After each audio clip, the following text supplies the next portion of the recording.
Welcome to Service Transition Part D. The processes we will be covering in this lesson will be release and deployment management and service knowledge management. So let's start with release and deployment management. And as usual, let me firstly set the scene.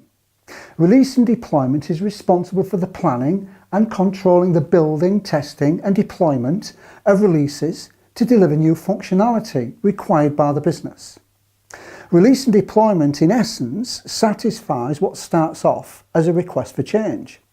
That said, please do not fall into the trap thinking that release and deployment authorise changes. Release and deployment do not authorise changes. Change management authorises changes. As previously mentioned, release and deployment is responsible for the planning, controlling the building and testing, and the deployment of new or changed services, including the retirement, i.e. the decommissioning of components and/or services. However, release and deployment is also responsible for knowledge transfer, and knowledge transfer is often overlooked in some IT organisations.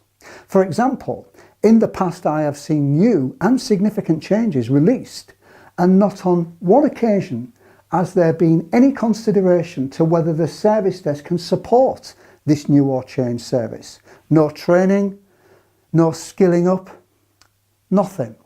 Where still, in some cases, the service desk have never been informed. There is no wonder that some incidents take longer to resolve than necessary. I have also seen in some IT organisations where we have rolled out user portal services and then complain because the users are not using the service. But there is zero evidence of any user training or awareness campaigns or initiatives to drive this internally. Basically nothing. Sorry, yes, there was an email sent out, but that was it. All of this is very much release territory. On the other hand, I have seen organisations carry out dress rehearsals prior to go-live date, role-playing how to manage and resolve and escalate potential incidents, etc. This is a great example of best practice. Okay, let's look at release and deployment in more detail.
These, of course, are all configuration items, CIs.